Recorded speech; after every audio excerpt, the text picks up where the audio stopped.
Awal berdiri Partai Pandai adalah melihat tidak adanya keterwakilan dan pengawasan partai politik di parlemen, khususnya DPR RI.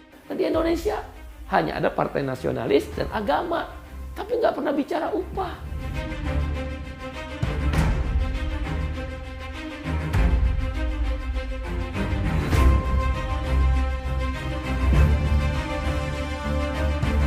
Resolusi konflik ya, jadi kadang-kadang misalnya ya di internal partai kan ada saja ya friksi-friksinya.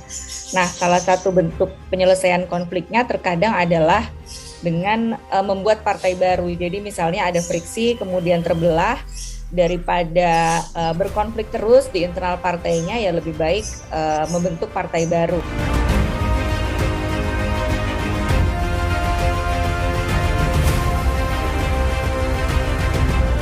Karena mungkin merasa kepentingannya atau aspirasinya belum terakomodir dengan partai-partai politik yang ada.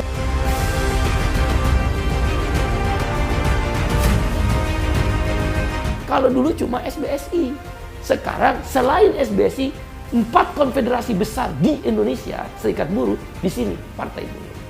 60 federasi, 50 sampai 60 federasi Serikat Buruh ada di sini.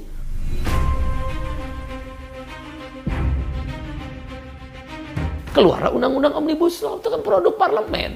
Kita nggak berdaya. Berjuta turun aksi, berkali-kali demonstrasi mengeluarkan ratusan ribu massa, nggak didengar tuh. Karena nggak ada partai. Brazil di Latin Amerika, Inggris dan Nordik di Eropa, Australia, Selandia Baru, bahkan Jepang ada partai buruhnya. Apa partai buruh Amerika? Namanya Partai Demokrat. Dan di Indonesia hanya ada partai nasionalis dan agama. Tapi nggak pernah bicara upah. Makanya upahnya murah, outsourcing seumur hidup.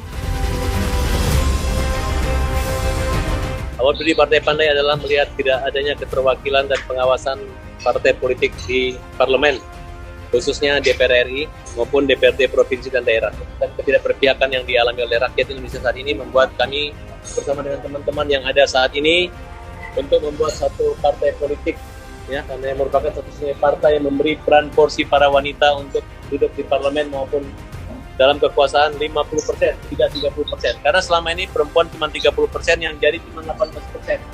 Jadi suara perempuan yang banyak sekali itu hanya dijadikan kekuatan suara tapi bukan kekuatan berpikir, bukan kekuatan untuk berjuang membangun bangsa dan negara.